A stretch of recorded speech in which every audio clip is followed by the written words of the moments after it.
Peace and love. Welcome to the youthful and the more seasoned people of Lexington, Kentucky.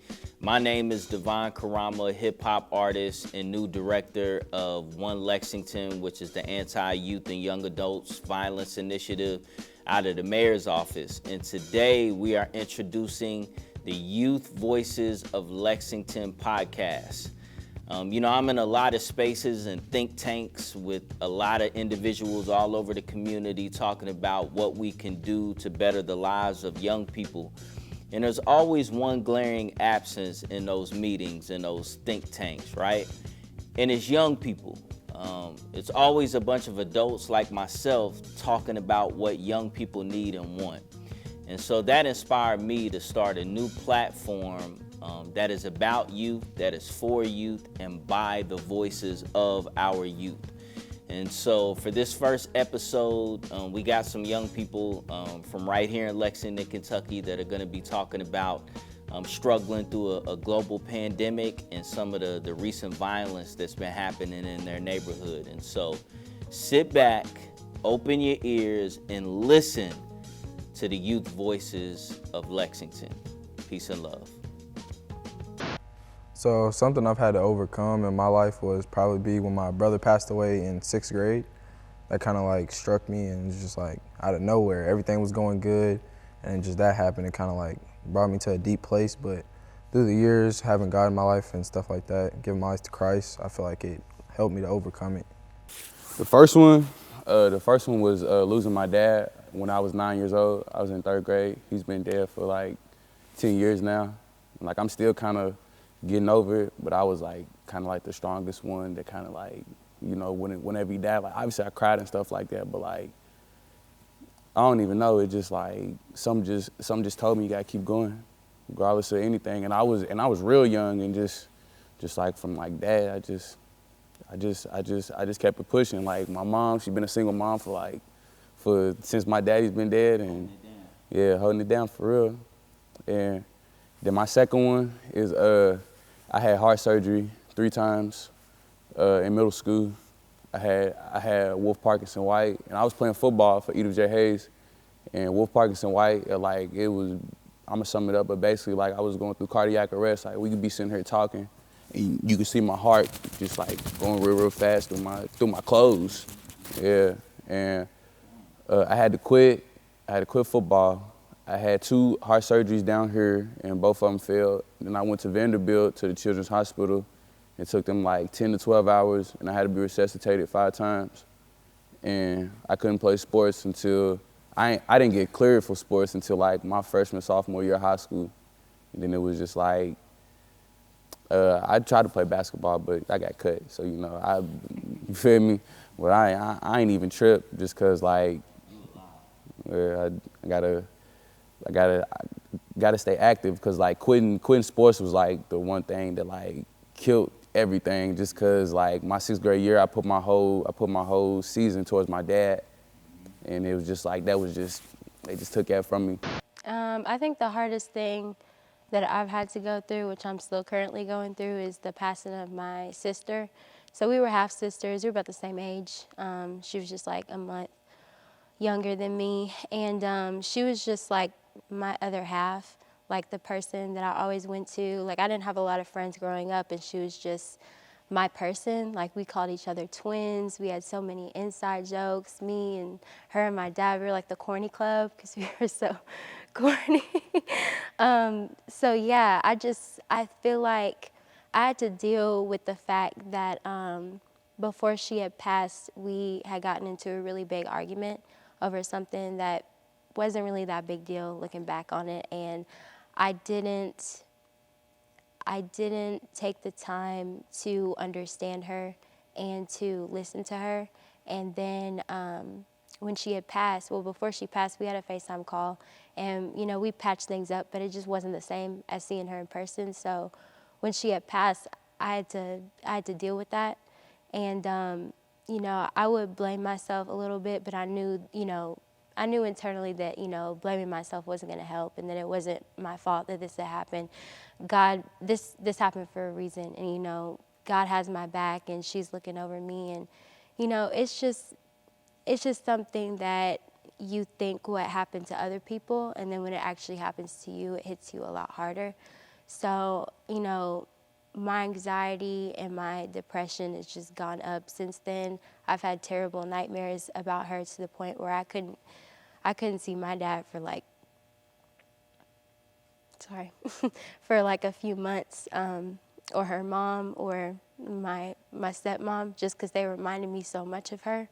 So yeah, it was tough, and I'm getting better. And honestly, it wouldn't be for God, because I think at times I neglected him, and when I needed him the most. So now that I'm reconnecting with my faith and choosing my family and just really taking the steps to get better, you know, I think I'm really getting through it. So one thing that I'm still trying to get over is my great granny passing in September. Because, like, you know, you go to a bunch of funerals of family members and you don't really know or have a connection with them. They're just like, oh, they're another family member that passed. But she was probably the closest one I've lost so far now. And then another thing that I have already gotten over is like removing myself from like toxic friendships, because don't nobody want to be around that no more. That's it, pretty much. I'm not really sure, but something I have to overcome is death in general, because at this point I feel like numb to it. Like finding out something's happened, I just feel like it doesn't affect me like I feel like it should. It just feels like I just move on, which isn't okay, I think, so. Wow. Micah's powerful and honest take on the growing number of young deaths in his community kind of shifted the gears of the conversation slightly. The group closed out episode 1 with some hauntingly honest thoughts on how they dealt with the death of some of their peers. Incredible.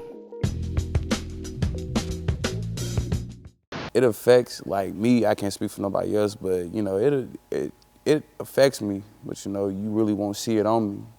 Like, because, like, I don't know, it's just like, as a man and as a growing man, like you always, like, you're always looked at. You're always looked at. You gotta be 10 toes. You gotta be a man about everything. Because if not, everybody's going. Well, I'm not really worried about everybody making fun of like me or anything, but like people are down a man. That's like one of the worst feelings a man can get. You know what I'm saying? So. And going on what he said about like a man, I feel like we're raised to be just like strong. We can't cry. You know, so like from a baby, they're telling you, quit that crying, boy, whooping us and stuff. Like, we supposed to be strong. So like whenever a death happens, we can't even cry about it. So like when my brother died, I didn't really cry. I feel like I had to stay strong for my family. So like my dad and stuff, everybody would be good. So it was just like overcoming that and stuff is just hard. I don't know. I feel like I don't know the last time I cried on anything. Like around this time, well, before this time, this was when Kobe died. This is, you know, all that. And I think a lot of it is because it's over the internet. Just all of this is online and it's just on a screen. And I find this all the time and it keeps happening. It feels, yeah, so, yeah. I feel like it's overwhelming because like every day or every other day there's another death that happens, and like it could be like 2 in a day and you're just like, wow, another person's gone and you don't even know them, but like you have to feel sympathy for like their family and their friends. But I'm just like, it doesn't affect me, but then one day you never know, something could happen, and then that could be someone that you know, or that could be yourself, and just like you don't know. I feel like for me, it's been, when I lost my sister, I felt it at first. I really did. I definitely felt it. But then after that, I had a really big problem with being completely in denial. Like, I was so in denial about her really not being here. Like, I just thought, okay, she's on a trip. You know, her phone's dead. She ain't got a phone. You know, like, it was just in denial for me. I feel like for me, when I feel numb to death, it's because I'm truly in denial. I'm not really taking the time to really sink into my brain that that person is gone, and that person's really not coming back. And that's where I feel numb to it. That's how I can go about my day and be like, just, keep doing what I'm doing and keep pushing through. I think that I'm pushing through. I think that I'm really moving on because I haven't felt it and because I haven't cried in a long time or because I haven't thought about them in a while. But it's really because I haven't dealt with the fact that they're really not here, and I haven't dealt with the fact that I'm actually okay with it. And I'm not okay with it, and it's okay to not be okay with it. And also it was tough for me to not question my faith, and I did a few times. I felt guilty for doing that. I didn't want to, but when something like that happens to you, it's hard not to do something like that. So I just really had to sink in what that was, because like when it happens so instantly, like you want to be in denial because it doesn't make sense in the moment. You don't understand it. So, that's where I come from when it comes to, feeling almost numb about things that happen, because I'm a very emotional, intellectual person. So for me, a lot of things hit me even if it doesn't have anything to do with me, because I feel what other people feel instantly. Like when you guys are talking, I really feel what you feel, and I feel hurt because I feel it. But I think, if something happens so instantly, I have to let it sink in, because if I don't, I'm gonna create this false narrative for myself that I'm actually moving on when I'm not.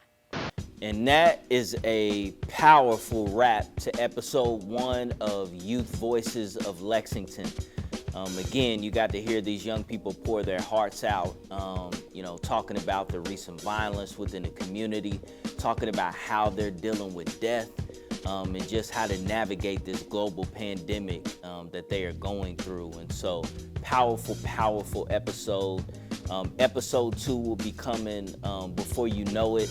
To all the youth out there, if you want to get engaged with what we're doing at One Lexington, you can hit us up on Instagram. You can hit us up on Facebook and Twitter as well. Or you can just shoot me an email at dkarama@lexingtonky.gov. We got mentoring groups in several schools in Fayette County Public Schools. We got an incredible summer program called It Takes a Village, where we go to the recording studio and we go all over the state and visit different colleges, and we even end the year off with a trip to Kentucky Kingdom. And so if you want to get engaged in the movement and what we're doing, make sure you reach out. Also, we got tons of resources out there for you. Mental health specialists on deck to help you navigate some of the things that you're feeling. Tons of programming. Anybody looking for a job, that's something we can help you with as well.